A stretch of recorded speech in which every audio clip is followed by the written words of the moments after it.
Easily man of the match for me.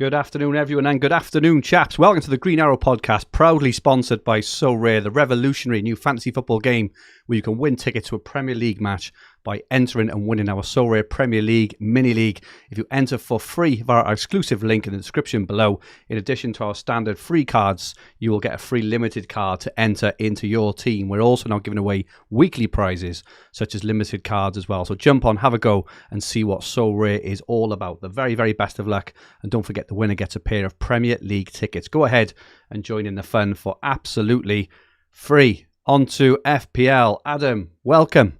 What colour was your arrow in game week 35?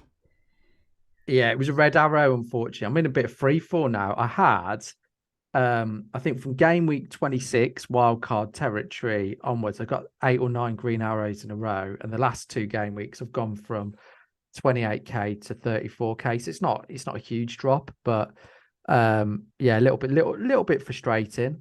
But we'll see if I can turn around my fortunes this week. So my team was, like a lot of teams, my returnees this week were Salah, Trent, Matoma. That was it. So it won't take long to run through those, will it? Absolutely. No, exactly. Exactly. But I know a few people are a bit upset with the scores or feel a bit low and deflated. To be honest, it doesn't particularly bother me. I think it was it's all relative, and if I'd have got maybe 3 or 4 more points, I'm on a green arrow. I think we'll find Rich's score was about 3 more, and he had different fortunes. So it's all relative. Whether you get 35 or 65, it's the direction you're going in that matters. So yeah, small red, unfortunately. Josh Hall says... don't take that smile off your face, Fergie. Oh, no, sorry. Just a comment off Josh in the chat says, I tell you what is so rare, green arrows for Fergie. Very harsh there, Josh. Anyway, do you know what? One thing I was gonna say is every time like a couple of us get red arrows, I'm waiting for the comment in the podcast. This should be called the red arrow. Exactly. I said, yeah. I'm just gonna say it might have already been posted, but yeah, not yet. I'm sure it will be. Rich, birthday boy, happy birthday, Rich! Your birthday today. And it's also Adam's. Thanks, also Adam's on Saturday as well. So two Green Arrow birthdays in 3 days. Not going to guess your age, Rich, but John Crowley in the chat says, "What age are you, Rich?" 180, which is a bit harsh, obviously, with reference to Gary Anderson, darts player there.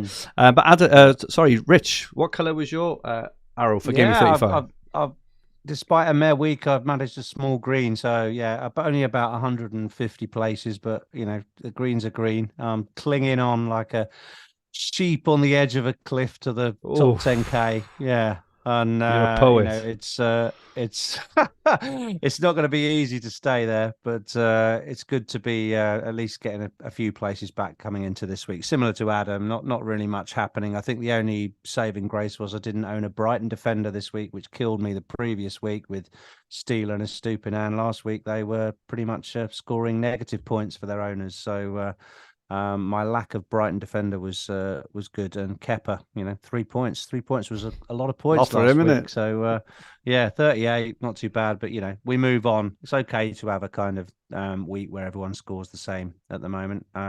It's if you get a lot of not a lot of variance last week really. So I'm okay with it. On to the double game weeks, exciting stuff. I feel a bit hard done by. I scored 36, and I was glued to Twitter on Saturday morning, and there was a few leaks or a few potential leaks. You're never quite sure. But FPL Heisenberg of Fantasy Football Hub, if you don't follow FPL Heisenberg, make sure you do. You should do anyway because he's absolutely brilliant. But he also got a team leak off someone, and he would only ever post something, Heisenberg, if he was very, very confident. And he posted very early. I think he posted 7 players that he'd had the leak for, and one of them was Alvarez. So I was doing an R in obviously last week on Alvarez, and I took the plunge based on Heisenberg's info because he wouldn't post it unless he was sure. True enough, Alvarez got the start. I was absolutely bouncing when I saw he got the start. I thought, this is Hall time, incoming. And it just so happened he was, apart from like a snapshot over the bar in the first half, he was absolutely anonymous. So it was incredibly disappointing. Got big Sams, didn't he? Yeah. Or out tactics. Well, I'm not sure because Haaland could have scored about 6 goals in all fairness. But yeah, I think you might be good. You're good. I think you're good for another start agaast Everton, though. In all, I'm not sure. I don't know who to bench this week. My bench is ridiculous this week already, even with him on it. So I'm not entirely sure. But apart from that, I had the same as everyone else. Apart from Dunk's -1 because he got booked. But Dominic Solanke, I've owned him for 4 weeks. He's returned in the 2 weeks I haven't played him, and he hasn't returned in the 2 weeks I have played him. Such is FPL. But yeah, I'm happy to have Alvarez for the double in 37. I'm not sure about the Everton one yet because my bench is absolutely ridiculous as it stands. But we will see. And we move. Hello in the chat. Let's say hello in the chat. Packed already. Brilliant. This late on in the season, and still people tune in every single week. Thank you so much. Mikael Paulson had an absolute nightmare this week. He went from 422nd ranked in the world to 456th. I mean, Mikael, you should give up. I mean, that's just awful FPL. The Woodstock one is in Andy Parker as well. Keith Hill. Street Spirit 95 says, Fergie, could we please not talk for too long about Wilson and Isak? I'm sick of hearing about them. Well, as you can see from our thumbnail, we will be having a little bit of chat about them. Adam's got some fascinating stats on them as well. FPL Gaza is in, who must be loving life at the moment. Gianni Kalioski is in, as is Darnish Rewani, Ron Espseth, the Khan, and so many others. Thank you so much, everyone. FPL Rubber Ducky, haven't seen you for a while. Great to have you back in as well. And John Shanley says, don't sub the Dom Solanke. He's going this week. Well, he's gone. I've actually made my transfer already this week. So yeah, he is a goner. No more for me. Let's take a look at how the rest of the season looks on the Fantasy Football Hub fixture ticker. Man United are top. They gotta be fair, chaps. They have 4 quite stunning fixtures left. Home to Wolves, a double of Bournemouth and Chelsea in 37. And Fulham at home. 3 of the last 4 at home, and the 4th one away to Bournemouth. Looking good. They're actually above Brighton in terms of team rating. Brighton, 2 doubles. Tough one this week. I think away to Arsenal, away to Newcastle. Even though it's double game week, I'm not expecting a lot of points, especially defensive points, off them really. And the fact they play Man City and they're away to Villa in 38. So even though they got 5 fixtures left, I've been looking at this carefully and I'm not convinced. Only the Southampton one looks like a potential. It does, but sort of thrashing, doesn't it? It does. Yeah. Newcastle have got some lovely fixtures left. Away to Leeds, home to Brighton, home to Leicester, away to Chelsea. Crystal Palace have got some interesting ones left. They're actually above Chelsea and City, who double. So Palace home to Bournemouth, away to Fulham, home to Forest. Some pretty good fixtures there. Could be a nice little. If we're looking to chase a bit of rank in 38, for example, home to Forest, as we know, is pretty good. And right down the bottom, Forest, Wolves, Brentford, and Villa are the ones with the stinking fixtures left. Adam, can I ask you first on your thoughts for the rest of the season and kind of where do we go from here? Yeah, where do we go? Where do we go from here? Well, I'll tell you my rough idea and plans. I think, like a lot of people, this week the priority is to focus on double game weekers, and I think Newcastle have got some great options who we'll talk about in a bit. I think Brighton do too, although albeit some tougher fixtures. The team that I quite like, and if I could get to them, I would, is Arsenal. I think Arsenal's fixtures are phenomenal, and you've got some really good options there. I know they've looked a little bit suspect defensively, but I think when they play Forest and Wolves in the last 2, you might get something there. If you wanted to go downgrade a defender, I think the midfielders, in particular Odegaard and Martinelli, have looked incredible and are right up there for options. If you need to replace Solly March, I think I would argue they're actually, if you have the money, I think they're better option than Mac Allister in the next couple. But there is a price differential there. And you also got Gabriel Jesus as well, who could be a good option. So I think they've got a really, really good end to the season. I think the other team, and I'm again trying to look away from the double game weeks here, is Liverpool. 3 brilliant fixtures left, I think. Yeah. I mean, they've got one at home, and they're just incredible team at home. But they go to Leicester and go to Southampton. Southampton are down, aren't they? Or they're pretty much down. And the Leicester, I mean, any team that concedes 5 to Fulham without Mitrovic is a bit.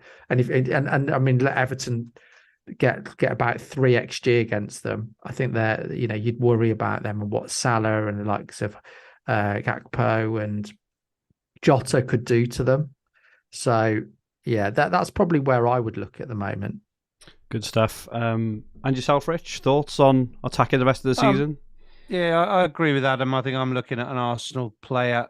Will probably find it difficult to get one in before 38, given the doubles. I think City, if you're not already trebled up or doubled up on City are probably a team to invest in next week rather than this week. Agreed. We don't know what the team is going to be against Everton. You'll see narratives out there saying Pep will still go full strength because he's got to win the league and he won't worry about the Real Madrid rematch. But I think he will worry about the Real Madrid fixture. He didn't make any substitutions in the Champions League game. Some of the players looked really tired when they came off, and he'll want to go with a very similar team on Wednesday night next week. So I do expect a lot of rotation in that Everton game. We don't know whether KDB will play. We don't even know whether Haaland will get a rest or a start. So I think that City, if you can, and it's become harder with the March injury, if you can save a transfer through to next week, then having 2 for 37 or 38 will be will feel really, really good. But I'm afraid I'm probably going to have to spend my 2 frees this week. So it will probably be on template picks for me because I've gone into a bit defensive mode, really, if I have to admit it. Just to add on Man City, I saw an interview with Jack Grealish and he was talking about he had cramp in his calves for the first time in his career. So I think that goes to show, I think if he's feeling it, I'm sure some of the other players did. I think De Bruyne was struggling a little bit towards the end as well. So I could see Man City making 3 or 4 changes the weekend. I think the likes of Mahrez, Foden will be back in. And I think they're still not going to, I can imagine Alvarez starting behind Haaland. I think Haaland will play. But I think he will rest key players. But I mean, it's still a pretty strong City team, isn't it? It is. It was interesting that Everton performance against Brighton was I don't know if you guys saw it. It was absolutely incredible. Oh, yeah. They were so great good. Game to watch. It was. Yeah. It was great. They weren't they? I really enjoyed. I thought particularly McNeil was excellent. Unbelievable. Iwobi was good. Yeah. They just, I think tactically, Sean Dyche produced a masterclass in that performance. Because it was just every time they went forward, they looked like scoring in that first half. So after what happened with the previous week with the double clean sheet, I went into that game with no defence for Brighton and was literally just rooting for an Everton goal, and we got one after about 30 seconds. And I missed it.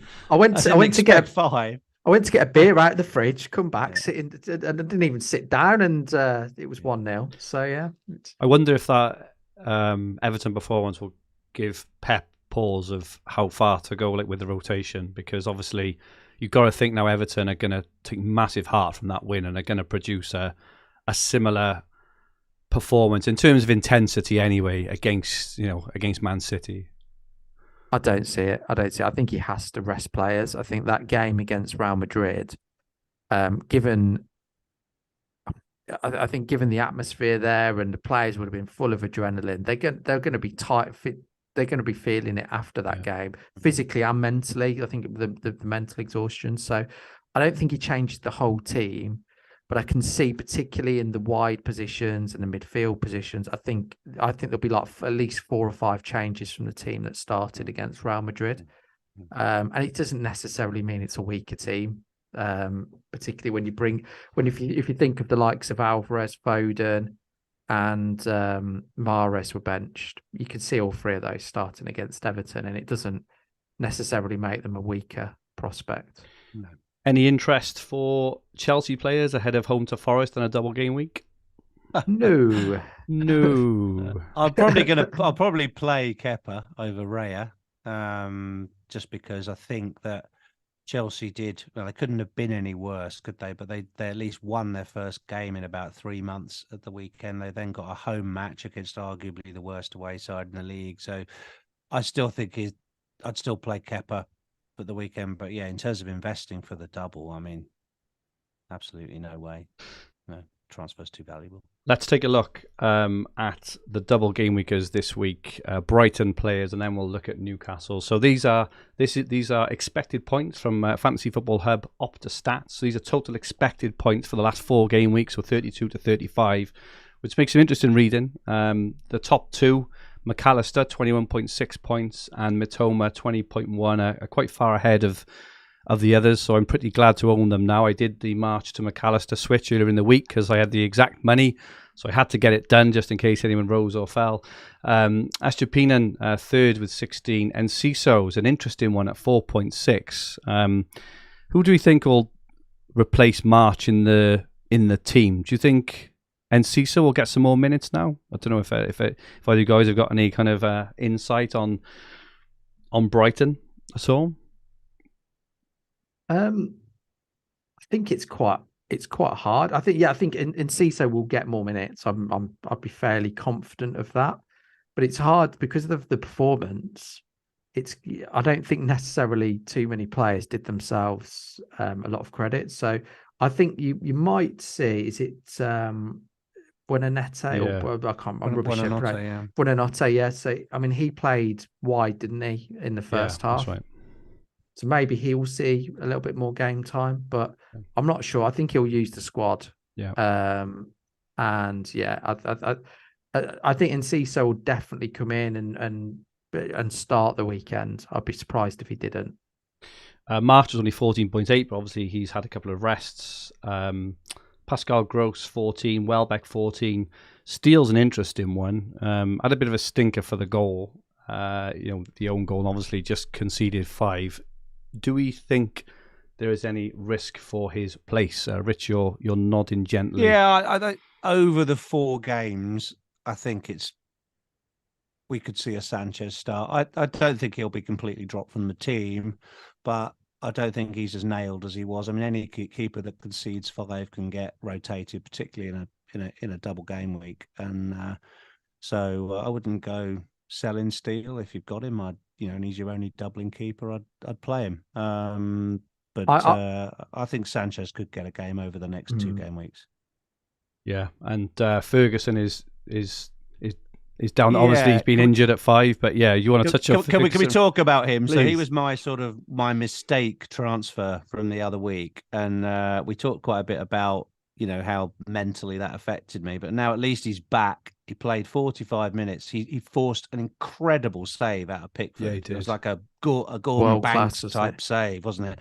And the one that he flipped onto the bar as well was pretty impressive. It was I think he's going to get one start out of the 2 games because there's a lot of options up there with Welbeck and and stuff. So I think he's going to get 1 start after the 2. And I've got a real dilemma, and you'll see my bench later. It's a nightmare as to whether to start him in the double. He's got a double game week. Probably, shouldn't have made a transfer already, but I have. And I've got this real dilemma as to whether I start him now or put him first bench as cover for Haaland or something in case Haaland gets rested. But it's tough. I wouldn't buy Ferguson. I still wouldn't buy him, but he's definitely going to come in useful for me over the next 2 weeks in some way, I think. Would you buy, Adam, any Brighton defensive assets at the moment, given their fixtures and given how they performed last week? Would I? No, I wouldn't. I think firstly, going back to Rich's point on the goalkeeper situation, De Zerbi in press conferences has been quite honest, and I think he's mentioned before that the reasons he's given still the opportunity, and so that may come up tomorrow. I think that's possible. About does he back Steele or so I think it's possible that comes up or we get some indication. But I would agree with Rich. You could see him playing Sanchez at some point, and if you're going to bring him in now, would make sense. Brighton defensive, no, not for me. I think the only game that I think they'll keep a clean sheet in left of the season is Southampton. Pretty out the 5 games. So so I think depending on the options that depending on your squad, I think you can look elsewhere. I think Newcastle defender potentially, Arsenal. I think the Man City, if you wanted to go for a double up next week. So I think there's other options, or alternatively, it might be a case of free up money and go to a 3.8 or a cheaper option. So in summary, from Brighton then, Mac Allister and Matoma probably look the best 2 options left. Is there a third option? I think for me, so I've made the move. I bought Mac Allister in, and I didn't really want to do it because I thought it was quite a boring pick.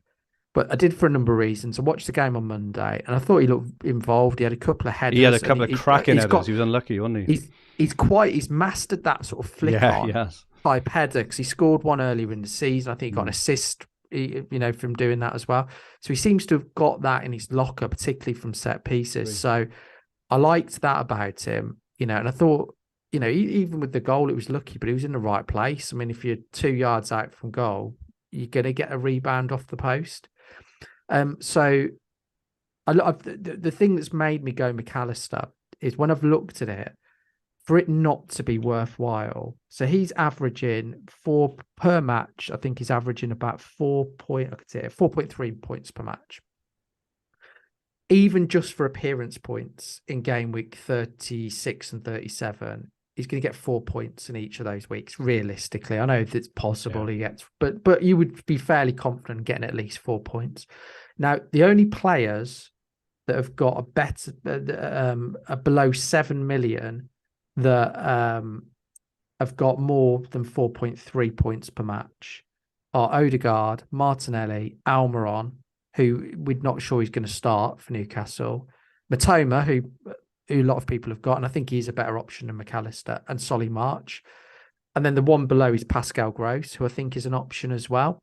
So, and he might get more set piece. I mean, he was on set pieces anyway. He took quite a few of them on Monday. So he might have more of a monopoly on set pieces with Solly March out. Yeah. So I think he is an option if you want to go different. But I just think if Brighton get a penalty and Mac Allister is capable of getting something from open play as well, 1 goal across those 4 matches, and it's going to be hard for any player sub 7 million to or obvious player to beat him. So I think it's, for me, from a maths perspective, 4 points per game for like a for a 5.5 million midfielder is pretty good, and he'll be getting that just for turning up. If somebody falls over in the box or they get a handball or something, of a sudden, Given how attacking Brighton are, even though the fixtures this week are really tough, they're going to get. I still fancy them to score in both games. Yeah, exactly. They're going to get men in the box, and that's to Adam's point. I just thought, I'm if you're playing defensively, going without Mac Allister across the next 4 games, and being maybe a Brighton player down or 2 Brighton players down because you've benched a Stupinen or something, that's scary. That's scary because actually, if they get a penalty, in any of those 4 games, the ownership on Mac Allister will be scary by Saturday. And you're going to struggle to get a green arrow without him. So basically, I bought him as a shield pick, and I didn't feel like I wanted to do it, but I just thought the downside is worse here than the upside elsewhere. Agreed. I still think he's a decent option though. Like as Adam said, he had a fantastic header. He hit the bar of a header. He pulled out a brilliant save off a header as well, and that's before he scored. And I agree with that. You say, he was lucky he scored of his back, but he was a couple of yards out, so he could easily have beat him anyway. So Another point on Mac Allister. So again, looking at midfield, and this is data across the season. So I've seen a lot of people posting stats this week, which have been fairly recent data. This is across the season. Players below 7 million midfielders, for bonus per match, he's on 0.6, which is the second highest. So the good thing with Mac Allister, if he scores, it'll almost certainly get bonus. The only one higher is any guesses? Trippier? No, for midfielders sorry. below 7 million. Odegaard. Yeah, Odegaard by 0.88. So the player I'd go for, if I had more money and I had a better team value and I didn't have to make sacrifices elsewhere, I would go for Odegaard without question, or Martinelli. But the only reason I'd be slightly put off Martinelli is I think it's feasible Trossard could get a start, and Martinelli, Odegaard, is nailed. So Odegaard's the only one that I think if I had the funds I would go for, and I think then you've got a really, really nice differential for the second best team in the country with arguably the best fixtures. I reckon Martinelli's had his rest now as well after last week. I think even the commentary team was saying it's all a bit unfair. He's been based probably just his turn for a rest, I think. But I fancy him to play the next three now. Let's have a look at Newcastle players, and there's one or two more interesting picks on in here. So again, expected points for the last 4 game weeks. This is Wilson was top with 21. Willock was second with 20.6, which is incredibly interesting at 4.7 million. Trippier third, 19.1. Botman 18.7. Shah 18.1. Isak 17.8. Murphy 17.4. Joe Linton 17.1. So a few more interesting names there. I think in terms of I think with Brighton is Mac Allister, Matoma, right, and that's at the moment that's probably about it. But there are some options here. I think people like Willock, Joe Linton, maybe Murphy. There's some interesting options there. Rich, what's your take on the Newcastle assets, and will you be making a move this week? Yes, but it'll probably be one of the obvious moves, which we'll cover, in a section later on. But yeah, I think the midfield picks, that could go into that March slot for a lot of people. Willock, Joe Linton, and maybe even Jacob Murphy if you're freeing up some cash because he's so cheap. It's like 4.2. They're good for this week. But as long as you don't need them again because your squad is so strong that you won't need them for 37 or 38, then that's okay. But they're just a double game week punt, and you're not getting the extra games, the extra fixtures. Whereas if you go for an Isak or Wilson, which we'll talk about in more detail, you at least have the Leicester fixture in game week 38 where you may start them, or they're upgradable to a Jesus or another forward in the last week. So there's still some use you're going to get out of that player. If you buy one of the sort of sub 5 million guys like Willock or Murphy, etc., then you're probably parking him third bench afterwards. That's just my thoughts. But yeah, I will be bringing a third asset in. I'm like many. I've got the sort of template Trippier Botman, which I'm just going to play. And I think I brought Botman in on the Christmas wild card. I think I did as well for this week. He's been in my team ever since. He's done nothing. Picking up 2 pointers. This week. I'm not going to not play him for this week because that's just what I brought him for. So yeah, exactly. So there we are. Adam, any thoughts on Willock or Joe Linton or Isak or Wilson? I've got some thoughts on Isak and Wilson. I think for me, I just think Mac Allister is a better option than Willock, unless and again looking at points over the whole season, he's averaging 3.5 points per match, which isn't bad considering his value. It's good, but I just think Mac Allister's a better option. But he's got the second double game week, and then Joel Linton's playing further back, so we think with Longstaff out. So for me, it's probably not an option. I think Almiron, if he was playing, could have been great, but it's just not nailed enough. And so yeah, for me, it would be looking at, I mean, I've bought in Isak already. I had to make the move to fund Mac Allister. Yeah. But I've got some stats. Do you want me to go through them now on the One the sec. two? We'll Okay. we'll look at Wilson versus Isak. Firstly, just a bit of insight from FPL Gaza, big Newcastle fan, always in the chat. He reckons that Almiron may take some game time off Murphy. So out of those, Willock is the one if you are interested in going for a differential there. And he also says he thinks Isak and Wilson will get one game each, as in the previous double game weeks. But yeah, let's have a bit more of an in-depth look of Isak versus Wilson. It sounds like we're all pro Isak. I'm just going on expected minutes more than anything.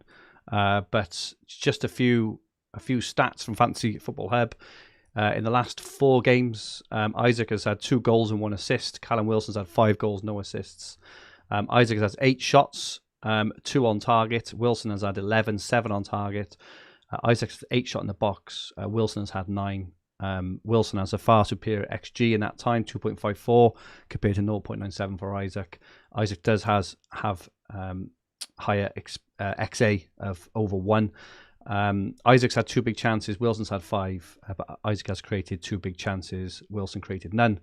So it looks like on paper over the last 4 games, Wilson is getting the majority of the chances. Isak is playing more of a creator role, but Isak has played more minutes and will probably continue to play more minutes. That's the briefest of summaries from Fantasy Football Hub. But Adam, you've got your own data to add in. Yeah, I've seen a lot of comparisons or recent comparisons, which I think are fair given that the players have been injured, etc., or available at different times. But I think if you look at the data per start, sorry, no, not even per start, per appearance over the season. So they've both pretty much, I mean, so of Wilson's 27 appearances, 9 have been on the bench or from sub, and Isak 5 have been from a sub from 18. So there's not too much difference there. But shots per match, both of them have had 2.22 exactly. Wow. So they've had exactly the same amount of shots. Shots in the box, 1.94 to 1.96. So pretty much no difference there. XG, 0.44 to 0.46. Again, very little difference. Goals, 0.56 to 0.56. So exactly the same. Goal involvement, 31% to 32%. Expected goal involvement, 38% to 37%. Wow. And it goes on. Expected goal involvement, 0.6 v 0.6. So, and when we look at expected points, it's 4.8 versus 4.6, slightly in favour of Isak. So there's just very little. When you look at the data across, a decent sample, there's very little to pick between them. I think Newcastle have performed better playing one, and I think for me, their best standout performances have been with Isak. So I think against United, against I don't know, Wilson came on that game, but Isak was brilliant, and against Spurs as well. So I think he'll start one of them, and it could be that. I mean, it's hard to predict. It doesn't matter too much to me if Isak gets benched against Leeds, because I probably would rather have the Brighton game, because I think Big Sam will defend deep and make it difficult. Brighton will go there to win. We've seen I think that could be a game, quite an exciting game. So I think I'd probably rather have the Brighton game. So I sort of played out all the scenarios, and the only one that I'd really regret the Isak transfer is if he's actually out injured, and touch wood, he isn't. I'm not saying he is, because I've not heard, I'm assuming he's fully fit. Where's that come from, Adam? I know. Breaking news. But when you hear like you get these random training ground injuries, so that would be the only thing. So I think for me, if Isak's benched, I'm fine with that. If he starts, brilliant. So I don't really need to wait for a league. I've made my decision, and it could go either way, but I'm backing on the player that I think is the better player and more likely, more key to the team. And that's, I think Wilson's been great recently, but I think they've got they're actually quite difficult fixtures at Ellen Road, a team, that will make it tough. and then Brighton. So yeah, that's where I am at the moment. I think the only thing I would add in there as well is Wilson is only one twist or turn away from a 6-week injury as well, isn't he? Which obviously that was the clincher for me, and in determining who I want. I know Isak's had it. I brought Isak in on my Game Week 8 wildcard, I don't know if you guys remember, and he scored and then got injured, which is a pain. But Wilson's injury record is just horrific as well. So I just can't see him playing. What was it for? Getting through the 4 games left. And playing a whole lot of minutes. Whereas Isak, he's fit as a fiddle, isn't he? So that was my clincher. What's the ownership percentage on the two of them?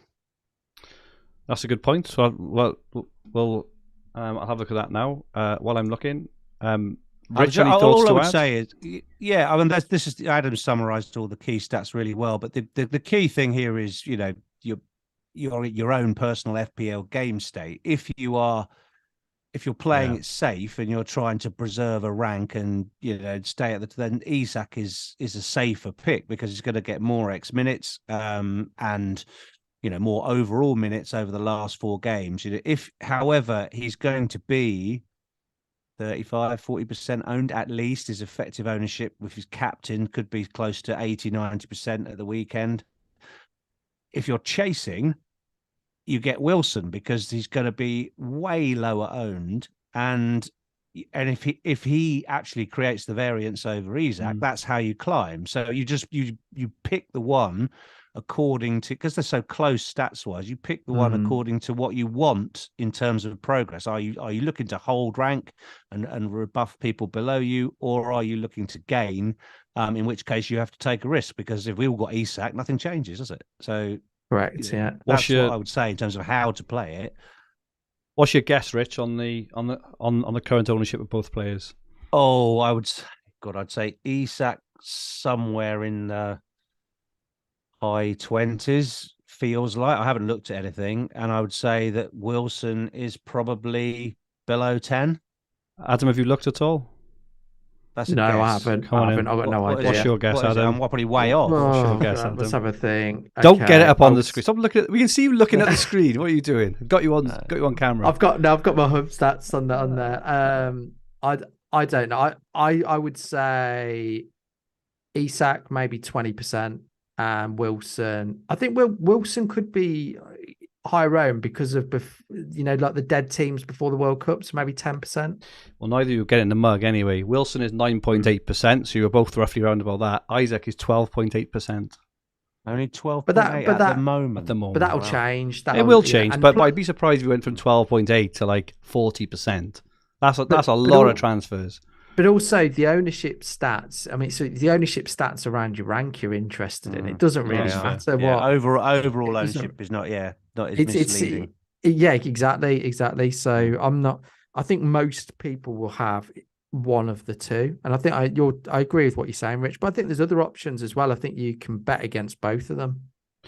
I'll put a light on because I'm going to fade into the darkness. Adam, one word answer: Isak or Wilson?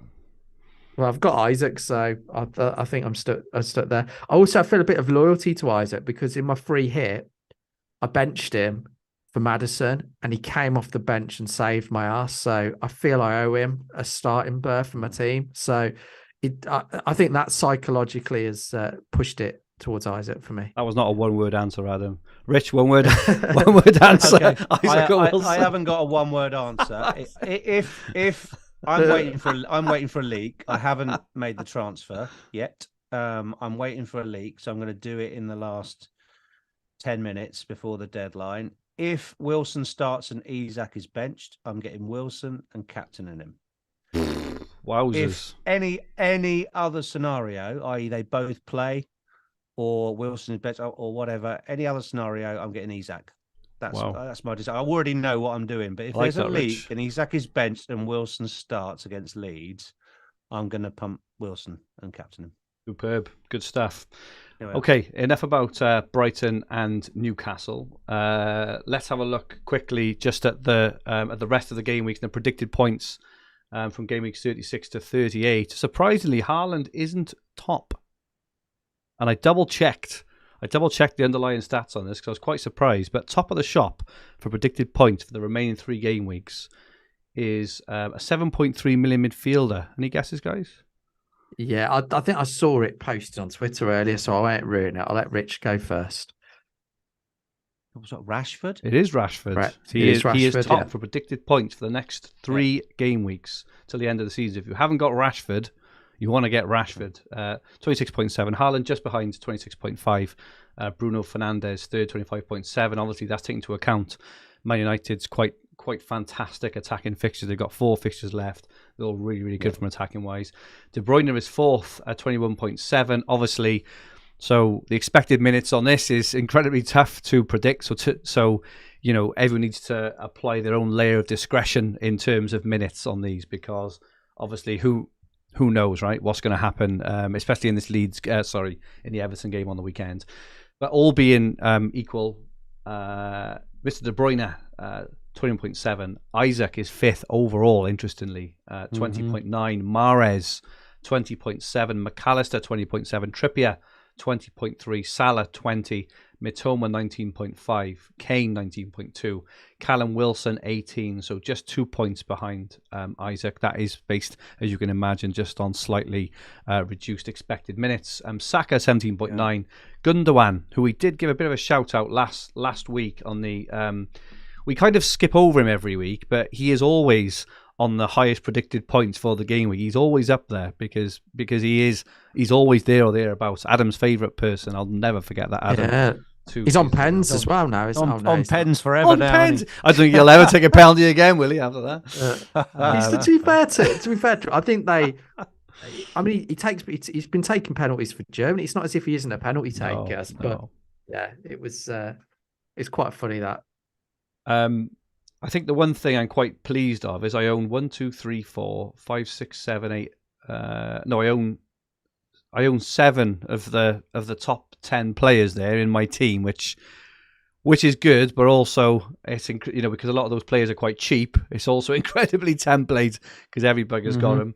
But I own 8, I think. But just looking ahead, to the remaining weeks, I'll start with Alvarez because I do think Alvarez has still got points in him before the end of the season.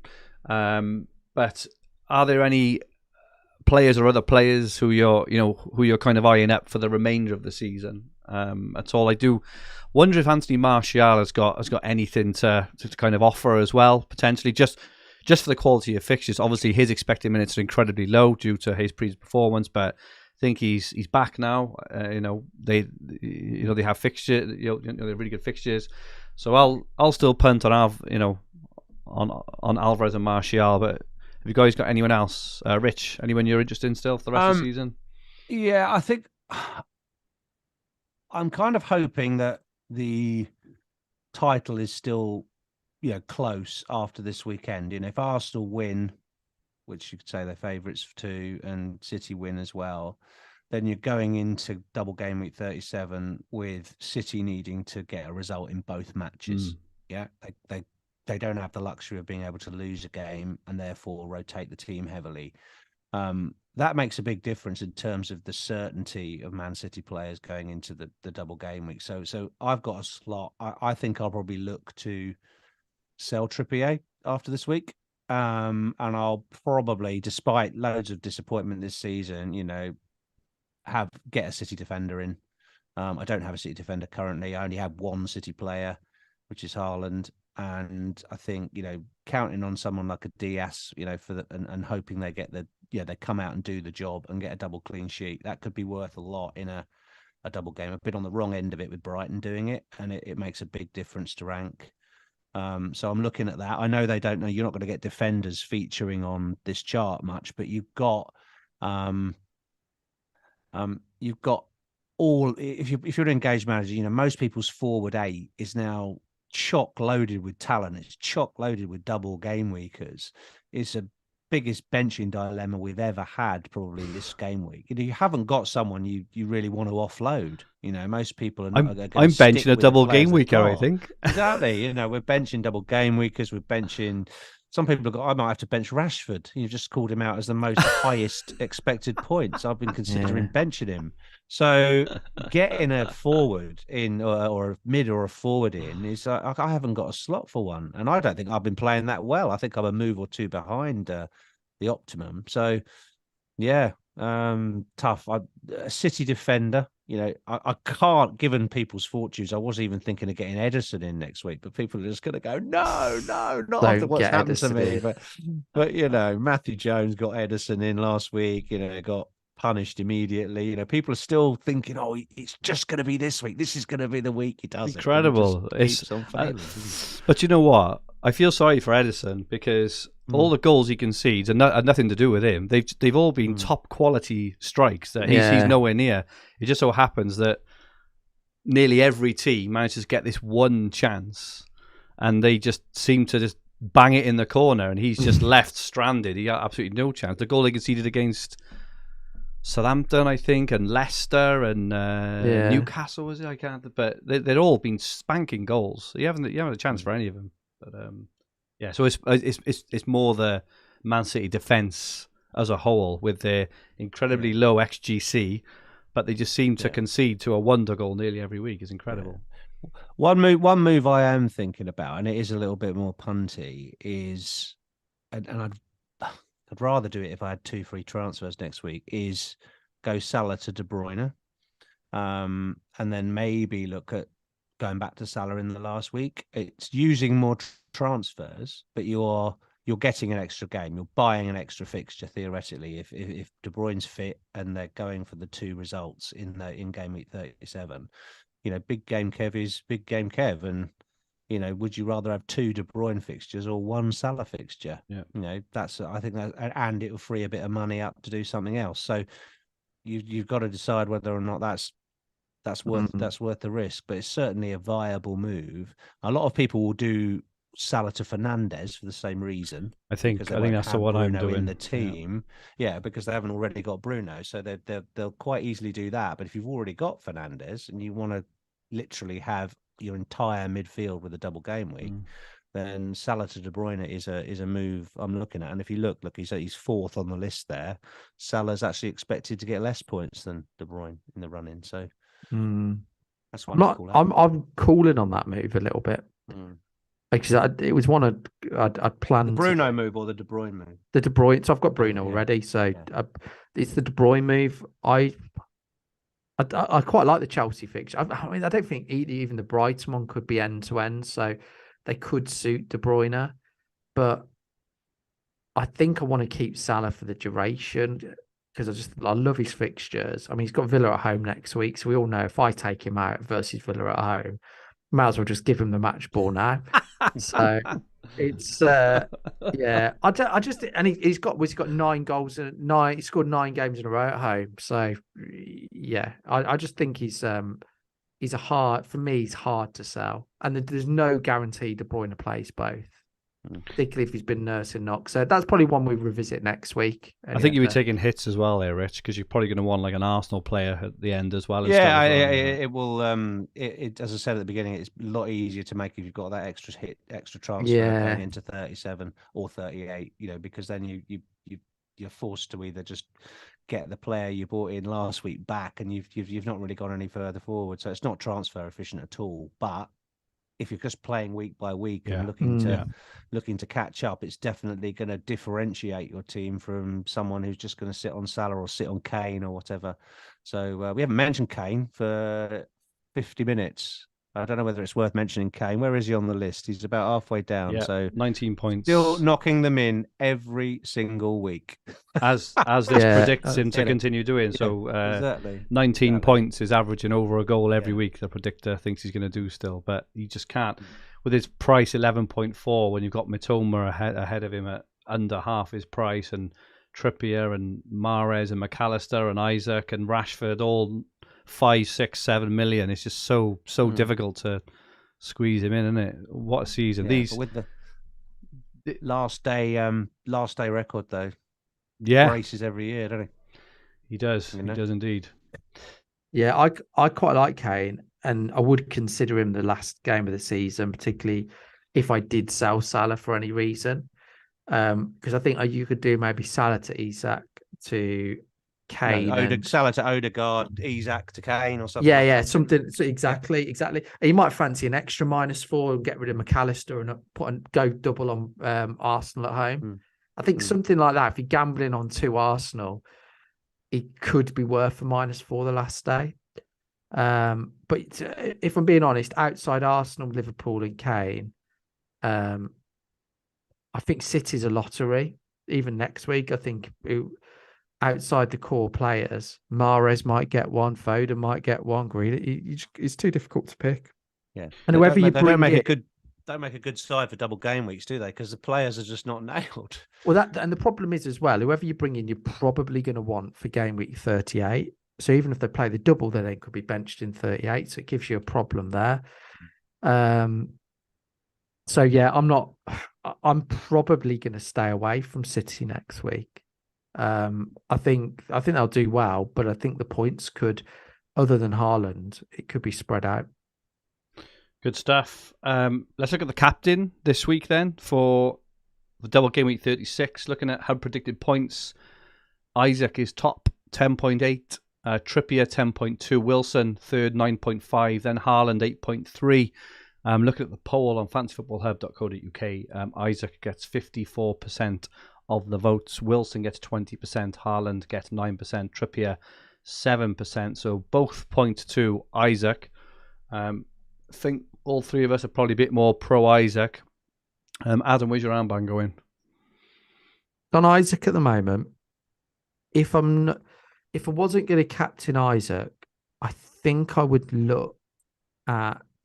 I don't think I'd go for a double game week or outside of Isak.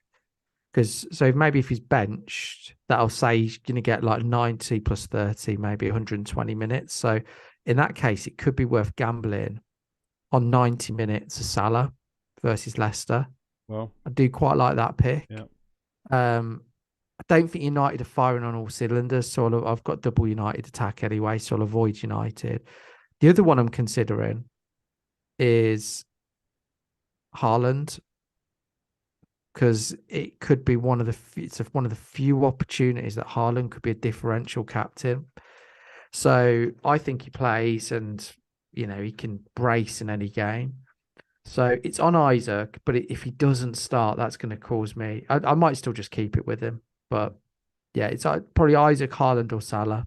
Will be between one of those three. I think even if Isak doesn't start, he's going to get a minimum of 25, 30 minutes at the end. If not for Wilson, for someone else, and they'll have a shifty round, and then if he doesn't start, he will very likely get the start midweek anyway. So I know, like you say, 120 minutes against two dodgy defences. I know that Leeds will be harder to beat, but they are still Leeds.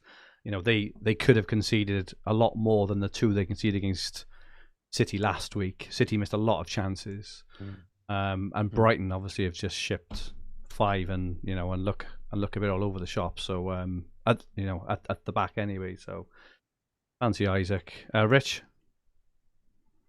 Yeah, probably the Newcastle striker that I buy. As I say, I've still got a I will get Wilson if he starts and Isak doesn't. But I haven't really mentioned. Quite a few people I've seen are looking at Trippier, or they're maybe looking at not getting the striker somehow, and maybe tripling on if you're looking for a big gain, let's say you have a triple Newcastle defense and you captain Trippier. That's something like, is that 9? Is that 9? No, is that 10 clean sheets you could get across the double? Let's say the Newcastle created a double clean sheet, and you've got 4 clean sheets from Trippier, then 2 more from Pope and Botman. Let's say that's 10 clean sheets. You could have 60 points. That's quite a lot of points. So it's there as a play, isn't it? It's definitely there as a play, and there won't be many that do it. So yeah, you're going to be. It's a hard watch. That's what I mean. You're not going to watch the game if you do that, are you? Yeah. And also, if Leeds score 10 minutes in, you just pack up and go home. That's ruined your bloody week, haven't it? Yeah. But while we're on the subject of captaincy, if you're really out there and you don't care whether you finish 200k or 120, it's like, why not? Why not throw it in there? and he could get some attacking returns as well. So we haven't even talked about those. My punt for this week, we've talked about him a little bit. I was very, very surprised to see him so high on the expected points over the last 4 game weeks and the predicted points for the next 3 as well. But Joe Willock is my punt for this week. So over the last 4 games, 2 assists, 12 shots, 4 on target, 7 shots in the box, an XG of nearly 1, XA of 1.5, 1 big chance, 3 big chances created, 9 key passes. I think he's looked really, really good. And someone in the chat earlier said he's missed quite a lot of chances as well. So I'm going to punt Joe Willock 4.7 minutes if you are looking for something different to try and, and make a difference to your team. Joe Willock 4.7 million is cheap as chips. So I would go for him if you're looking for a bit of a punt. Just before we look at our teams for the week, just a quick message about Sorare, the revolutionary new fantasy football game where you can win tickets to a Premier League match by entering and winning our Sorare Premier League mini league. If you enter for free for our exclusive link in the description below, in addition to your standard free card, you will also get a free limited card to enter in your team. In addition, we're giving away weekly prizes such as limited cards. So jump on, have a go and see what it's all about. The very best of luck, and don't forget the overall winner gets a pair of Premier League tickets. Go ahead and join in the fun for absolutely free. Let's have a look at our teams for the coming week. Firstly, we go to you, Rich. Do you want to talk us through your thoughts and your moves? I think I'm going with Kepa in goal over Raya I put the wrong this week. Hang on. I put Adam's team up. Apologies, Rich. You go now. So sorry. Okay. So yeah, playing Kepa over Raya. I think the Chelsea did win a game last week, home to Forest. Nice fixture. So trust Chelsea to maybe get a win and a clean sheet there. Playing Trent over Shaw in the defence and the 2 Newcastle chaps in the back 3. And then the very, very template midfield of Salah, Rashford, Fernandes, Mitoma, and you've not got my team up. No, I've put Adams. I'm running. Ignore me. I've got a lag. Yeah, no, sorry, don't worry. I've got a lag. Yeah, but Mac Allister will be in my side, and that will be the 5 across the middle. Then up front, I've got the real dilemma. I'm holding the transfer on Watkins until the last minute. At the moment in this mock-up, I've put Isak in as the captain because he's probably the most likely out of X minutes. If he gets a start, I'll bring him in alongside Haaland. My benching dilemma is I've got Ferguson with a double game week, sitting first bench. Could come in useful if Haaland gets a full rest, or one of the other guys doesn't make it. But, I don't really want to bench a doubler. What do you think? I mean, I'd really like your advice on this. Do you think I've got that in the right order? And because of Ferguson's unlikely 2 starts, you'd bench him? What's the order again? Sorry, Rich, because I put up the wrong slide. So was it Ferguson? Yeah, Ferguson, Luke Shaw, and I haven't got Greenwood. You've got Adam's team. Yeah, I have. I've messed it up. So you've got Ferguson, Shaw, and who's your third one in your team? In your actual team? Rico Henry. Rico, I think he should be last. Rico Henry. Yeah, he is last. Yeah, don't worry. Yeah. So Ferguson or Shaw first bench, Adam? Who do you think? Ferguson with that question. You go for the upside. Would you consider starting Ferguson just due to his 0.5% ownership?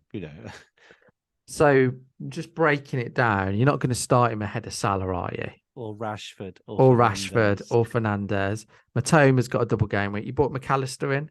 Yeah, probably not going to start him ahead of Mac Allister. You're going to bring in a Newcastle defender, so. No, Ferguson or Haaland? I'm going to have to think about that one. He's got to sit at the first bench. Yeah, I think so. But he also gives you more information because if he plays well, you'll give you confidence to start him the week after, won't it? So yeah, exactly. So he he's may only not just be back, so I don't think he gets. And Welbeck's fit, so I don't think he plays. He might get enough minutes for one match. In which case, all of your others have got one match. Someone in the chat earlier did put that Evan Ferguson hasn't finished 90 minutes this season either in any Premier League game. He'd get hooked even if he starts. I think, overall minutes might be right play. 100 minutes tops. Maybe that. Exactly. And the fixture's not the easiest either. They're away to second and third in the league. The two, I think I got it right. But two best defenses. if you want to win the Elite 64, Yeah. drop Haaland or Salah and start Ferguson. Yeah. If you want to, there's Yeah. there's the opportunity there, Yeah. the opportunity to go ultra differential. But what I should have done is not worry about the FOMO. Yeah, I should have benched Solly March. yeah. Played Ferguson. And just Yeah, punted yeah. And saved the transfer. I think that into would have. next week. I think that would, in retrospect, this is a second week out of 3. I've made a move and then wished I hadn't afterwards. Because I've done the move. I've done the move now, and it's not a bad move. It's just a template move. But I wish I still had the flexibility because prices haven't changed. It was a bit silly to do it on Tuesday, and now I've got a very big benching dilemma. So anyway, it's all right. Our team looks good, doesn't it? Team's well set, but exactly. You're fine. You'll be. Adam, let's have a look at your team. What's your plans for the week? Okay, so my plans have already happened. So I have made 2 transfers. I did purely because I had 0.1 in the. I had enough by 0.1 million, and I could see March when Mac Allister was going up. Obviously, he didn't go up, but you can't have checked the Fantasy Football Hub price predictor then. Yes, I did check the fantasy. That's where you're wrong. I checked it before I went to bed, and it said Mac Allister 106% or something, and then that's what I went with. I checked all. To be fair, everything was saying that he was going up. So yeah, been caught out there unfortunately. But I'd like I said, I think I'd have made that move anyway. But I had to make the Mac Allister move. I had to gamble on a Newcastle striker. So my team at the moment is Edison in goal, Trippier, Botman, and Trent. I'm starting Trent over Estupiñán, but I don't think you can bench Trent in the way he's playing at the moment. Rashford, Fernandes, Matoma, Mac Allister, and Salah, and Isak and Haaland. And then bench order's tough because I don't know if to go Shaw or Estupiñán. I've got Estupiñán first at the moment, but I don't think there's much in it. I fancy United will keep it clean, but then if I'm going upside, I don't think Shaw, I think, will still play centre back even with Varane coming back. So therefore, I think it's probably 6-7 points upside for Shaw as the Estupiñán. Just on. I know you obviously probably took an interest in the Wolves game last week. Yeah. What do you think of Wolves are against Villa? Do you think they've got a good chance of scoring against United? Because there will be people who might want to play Shaw. I think Shaw is fine to play. I think United at home have got the better. I think they've conceded the least goals in the league at home. Villa couldn't score against them. The Wolves actually, I think, are better at home than they are away. They're very, very difficult to beat and break down at home. So, I think United probably will keep a clean sheet. I don't see them scoring many. I think 1-2-0 maybe. So I think Shaw is a good option, and I did consider saving a transfer and possibly starting Shaw or Estupiñán, but the double game week. I just looked. Double game week. Do you know what? Do you know the thing that made me move is I looked at next week as well. Exactly. And I thought, well, Mac Allister's clearly the best option over the 2 game weeks. Yep.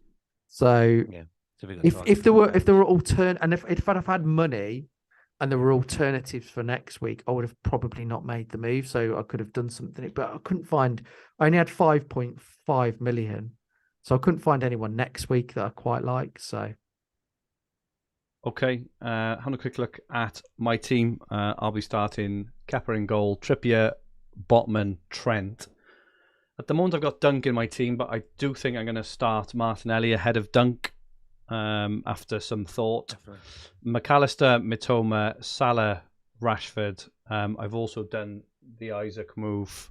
But my bench at the moment then will be Lewis Dunk to double game week, Luke Shaw, and Alvarez. That's my bench. Jesus, that's your bench. That's my bench. It's a bench boost week, isn't it?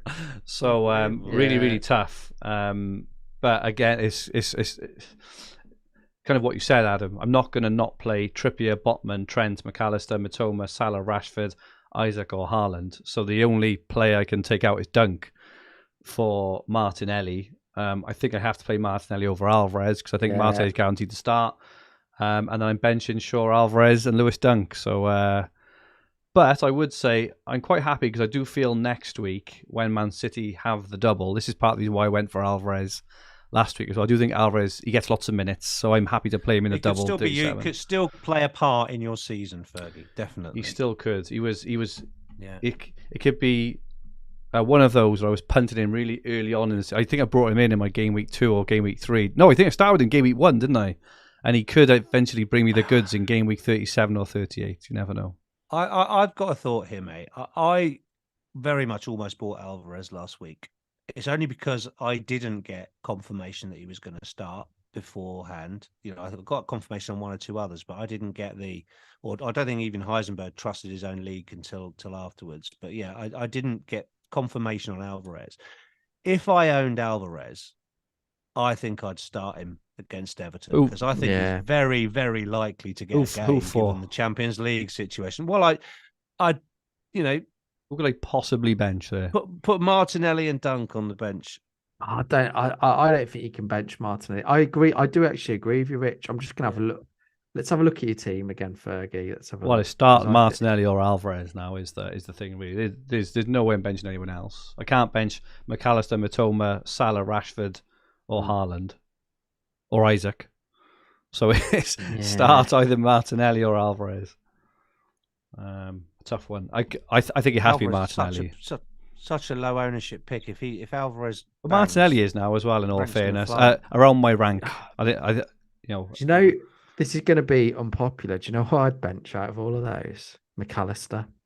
I think I just transferred him for -4. Oh god! That's for a hit as well, was it? Oh god! Well, it was him and Isak for a hit. It's a sunk cost, though. Forget that. I sort of agree. I think I really like Martinelli this week. I think it's a great differential for you. But I think you can say the same with Alvarez. I'm fairly confident he starts. Oh, I am as well. I definitely think he starts. I just think away is one factor. Everton's improvement is another factor. And the fact I don't think he looked that good last week is another factor. He didn't. No, you. That is true. That is true. I think I'm happy with all those. Yeah. I certainly wouldn't have him. I wouldn't have him third bench, mate. I definitely. Yeah, he's definitely not third. No, I'll have to put him. Mate, that's great. That's why I bought Greenwood. He's happy there. He's not causing me any problems. That is, I think you've got bench of the week there, Fergie. I think it's going to be Lewis Dunk. That is a thing. Lewis Dunk, Luke Shaw, and Alvarez is my bench. I think. Do you know what? I think Dunk's got to be last on the bench. I think he's going to have to be. Yeah, I think he is going to have to be. So, but yeah, that is my team, and that is it for us for this week.